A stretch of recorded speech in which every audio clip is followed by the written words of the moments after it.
ॐ श्री गणेशाय नमः। संतान गोपाल स्तोत्रम। श्रीशं कमलपत्राक्षं देवकी नंदनं हरिं सुतसंप्राप्तये कृष्णं नमामि मधुसूदनं। नमाम्यहं वासुदेवं सुतसंप्राप्यते हरिं यशोदाङ्कगतं बालं गोपालं नन्दनन्दनम्। अस्माकं पुत्रलाभाय गोविन्दं मुनिवन्दितं।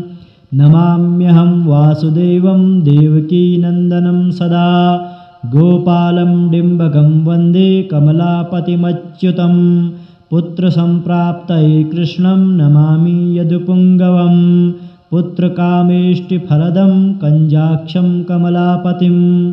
देवकीनन्दनं वन्दे सुतसंप्राप्तये मम। पद्मापते पद्मनेत्र पद्मनाभ जनार्दन। देहि मे तनयं श्रीश वासुदेव जगत्पते। यशोदाङ्कगतं बालं गोविन्दं मुनिवन्दितम्। अस्माकं पुत्रलाभाय नमामि श्रीशमच्युतं। श्रीपते देवदेवेश दीनार्तिहरणाच्युत।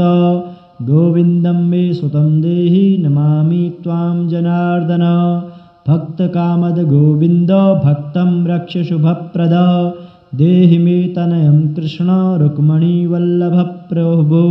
रुक्मणीनाथ सर्वेश देहि मे तनयं सदा। भक्तमन्दार पद्माक्षं त्वामहं शरणं गतः। देवकीसुत गोविन्द वासुदेव जगत्पते। देहि मे तनयं कृष्ण त्वामहं शरणं गतः।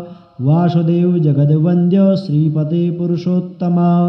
देहि मे तनयं कृष्ण त्वामहं शरणं गतः। कञ्जाक्षं कमलानाथ परकारुणिकोत्तम। देहि मे तनयं कृष्णं त्वामहं शरणं गतः। लक्ष्मीपते पद्मनाभ मुकुन्द मुनिवन्दित। देहि मे तनयं कृष्ण त्वामहं शरणं गतः। कार्यकारणरूपाय वासुदेवाय ते सदा। नमामि पुत्रलाभार्थं सुखदाय बुधाय ते। राजीवनेत्र श्रीराम रावणारे हरे कवे। तुभ्यं नमामि देवेश तनयं देहि मे हरे। अस्माकं पुत्रलाभाय भजामि त्वां जगत्पते। देहि मे तनयं कृष्ण वासुदेव रमापते। ईमानीमानचोरो गोपीवस्त्रापहारक।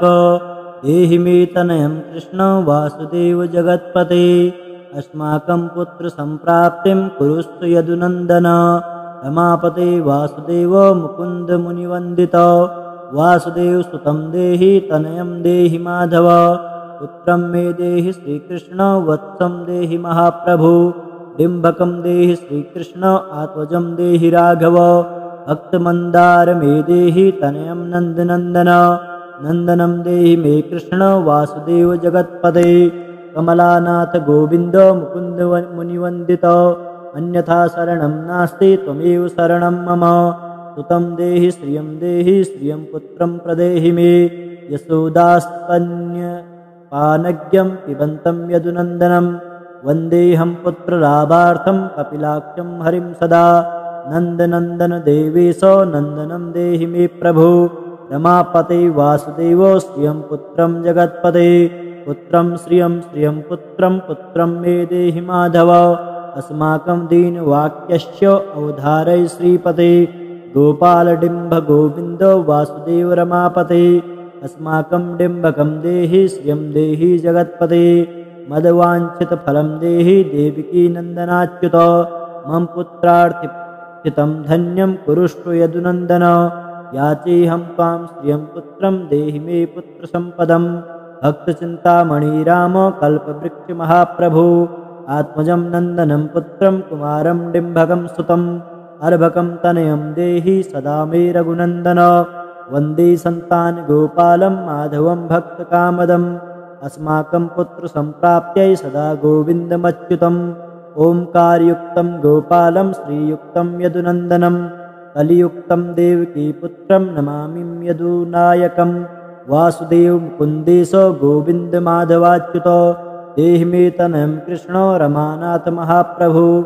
राजीवनेत्रगोविन्दो कपिलाख्य हरिप्रभु समस्तकाम्यवरदो देहि मे तनयं सदा अब्जपद्मनिभं पद्मवृन्दरूपजगत्पते देहि मे वरसत्पुत्रं रमानायकमाधव दासमन्दारगोविन्द मुकुन्द माधवाच्युतो गोपालपुण्डरीकाक्षं देहि मे तनयं श्रियं यदुनायकपद्मेशो नन्दगोपवधूसुतो देहि मे तनयं कृष्ण श्रीधरप्राणनायको अस्माकं वाञ्छितं देहि देहि पुत्रं रमापते भगवन् कृष्ण सर्वेशो वासुदेव जगत्पते रमा हृदय संभारो सत्यभामा मनः प्रियः देहि मे तनयं कृष्ण रुक्मणी वल्लभ प्रभु चन्द्रसूर्याक्षि गोविन्द पुण्डरीकाक्षि माधव अस्माकं भाग्यसत्पुत्रं देहि देव जगत्पते कारुण्यरूप पद्माक्ष पद्मनाभ समर्चित देहि मे तनयं कृष्ण देवकी नन्दनन्दन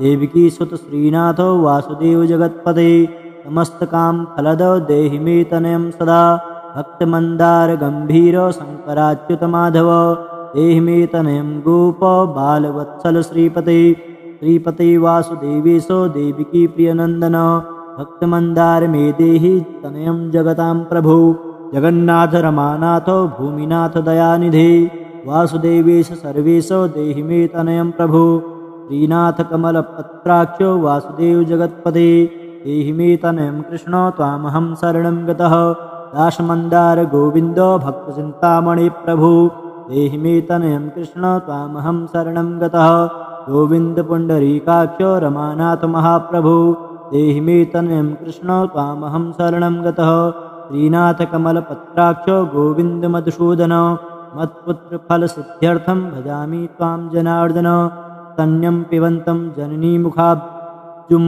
विलोक्य मन्दस्मितमुज्ज्वलाङ्गं प्रसन्तमन्यस्तनमङ्गुलीभिर्वन्दे यशोदाङ्कगतं मुकुन्दं याचेऽहं पुत्रसन्तानं भवन्तं पद्मलोचन देहि मे तनयं कृष्ण त्वामहं शरणं गतः अस्माकं पुत्रसम्पत्तिः चिन्तयामि जगत्पते शीघ्रं मे देहि दातव्यं भवता मुनिवन्दित वासुदेव जगन्नाथ श्रीपते पुरुषोत्तम कुरु मा पुत्रदत्तं च कृष्णदेवेन्द्रपूजित कुरु मा पुत्रदत्तं च यशोदाप्रियनन्दन मह्यं च पुत्रसन्तानं दातव्यं भवता हरे वासुदेव जगन्नाथ गोविन्ददेवकीसुत देहि मे तनयं राम कौसल्याप्रियनन्दन पद्मपत्राक्षि गोविन्दो विष्णु माधव देहि मे तनयं सीता प्राणनायक राघव पञ्जाक्षं कृष्णदेवेन्द्रो मण्डितमुनिवन्दितो लक्ष्मणाग्रज श्रीरामो देहि मे तनयं सदा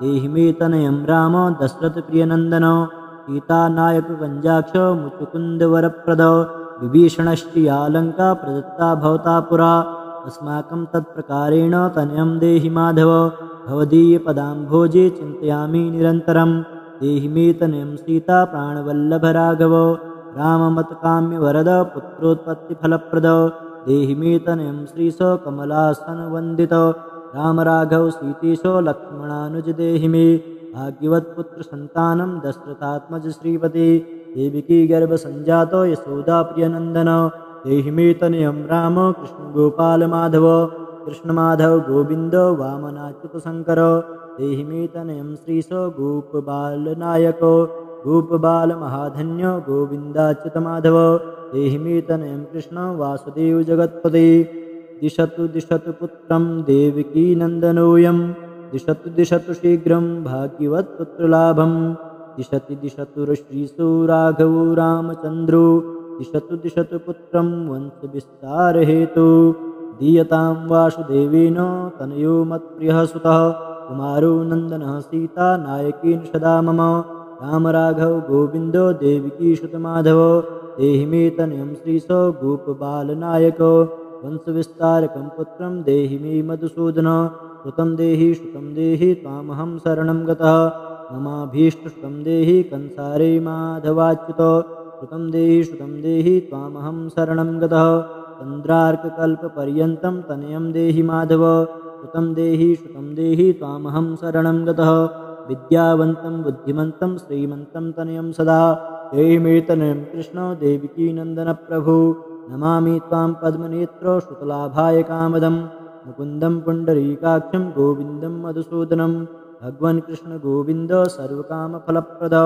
देहि मे तनयं स्वामि स्वामहं शरणं गतः स्वामिस्त्वं भगवन् राम कृष्णमाधव कामद देहि मे तनयं नित्यं त्वामहं शरणं गतः तनयं देहि गोविन्द कञ्जाक्षं कमलापते सुतं देहि श्रुतं देहि त्वामहं शरणं गतः पद्मापते पद्मनेत्र प्रद्युम्नजनकप्रभु सुतं देहि श्रुतं देहि त्वामहं शरणं गतः शङ्खचक्रगदा खड्ग सारङ्गपाणिरमापते देहि मे तनयं कृष्ण त्वामहं शरणं गतः नारायण रमानाथो राजीवपत्रलोचन कृतं मे देहि देवीश पद्मपद्मानुवन्दित रामराघव गोविन्द देविकी वरनन्दन रुक्मणीनाथ सर्वेशो नारदादिसुरार्चित देवकी सुत गोविन्द वासुदेव जगत्पते देहि मे तनयं श्रीशं गोपबालनायक मुनिवन्दित गोविन्द रुक्मणीवल्लभप्रभो देहि मे तनयं कृष्ण त्वामहं शरणं गतः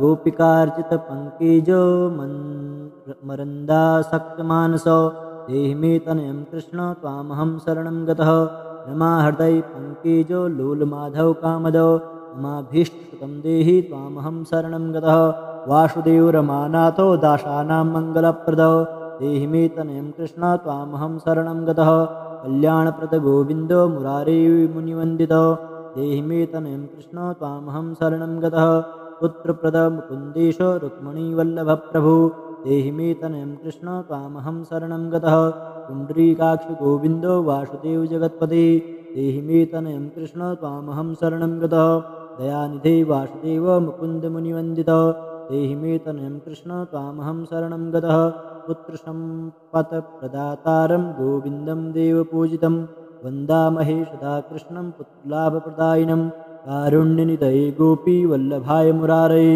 नमस्ते पुत्रलाभार्थं देहि मे तनयं विभु नमस्तस्मै रमेशाय रुक्मणीवल्लभाय ते देहि मे तनयं श्रीश गोपबालनायक नमस्ते वासुदेवाय नित्यश्रीकामुकाय च पुत्रदाय च सर्पेश सायिने रङ्गसायिन् रमानाथ मङ्गलप्रदमाधव देहि मे तनयं श्रीश गोपबालनायक दाशिष्टि मे सुतं देहि दीनमन्दारराघव सुतं देहि पुत्रं देहि रमापते यशोदातनयाभीष्टपुत्रदानरतः सदा देहि मे तनयं कृष्ण त्वामहं शरणं गतः मदिष्टदेव गोविन्द वासुदेव जनार्दन देहि मे तनयं कृष्ण त्वामहं शरणं गतः नीतिमान् धनवान् पुत्रो विद्यावास्प्रदायते भगवस्त्वत्कृपयायास्तु वासुदेवेन्द्रपूजितो य पठेत् पुत्रशतकं सोऽपि सपुत्रवान् भवेत् श्रीवासुदेवकथ्यं स्तोत्ररत्नं सुखाय च जपकाले पठे नित्यं पुत्रलाभं धनं श्रियम् ऐश्वर्यं राजसम्मानं सद्यो याति न संशयः।